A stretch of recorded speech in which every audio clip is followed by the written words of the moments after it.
An Actual Gone Girl. Based on the same titled book, the 2014 film Gone Girl follows the tale of Nick Dunn, Ben Affleck, a man who notifies the police about his wife Amy's, Rosamund Pike, disappearance. Following Amy's abduction, Nick is suspected of being the cause of the media frenzy that ensues, raising suspicions of foul play.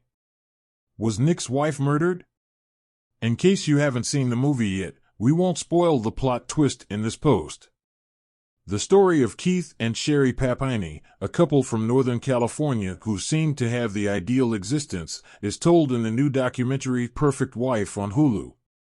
There are parallels between the real-life events detailed in this documentary and the events depicted in the novel and film Gone Girl, even if this true criminal case doesn't unfold precisely like that.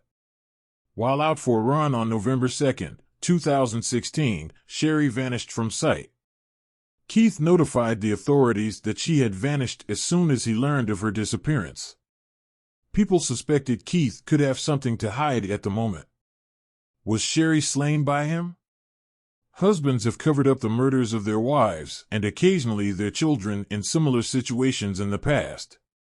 The Netflix documentary American Murder, The Family Next Door, which chronicled the life of 38-year-old Shannon Watts, who vanished along with her 2 children and was subsequently discovered killed, is one such instance.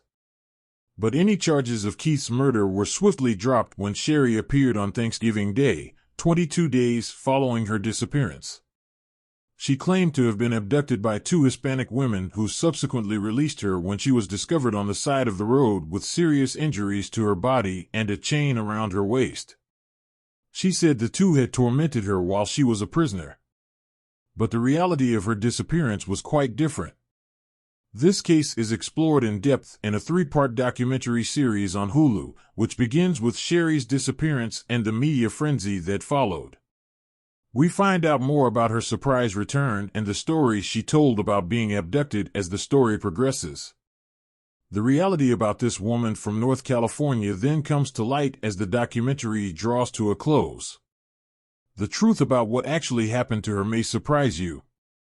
The majority of the documentary is excellent. It gradually informs us about the kidnapping and the inquiry that took place in the days and years that followed her return home. Interviews with Sherri's relatives and friends also provide us with background information on her turbulent upbringing and erratic behavior. We also discover, with alarm, that she harbors bigotry against the Hispanic population. We are unfortunately deprived of Sherri's perspective because she chose not to reply to the documentary's producers' requests for her to be included. This makes it seem a little one-sided, but it's safe to say that viewers wouldn't have felt much sympathy for Sherri anyhow. We do hear from Keith about his emotional struggles in the days she was gone and in the weeks and months that followed her return.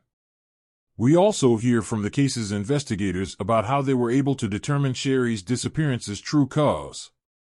Perfect Wife is a story of love and deceit that skillfully blends police investigation and human drama.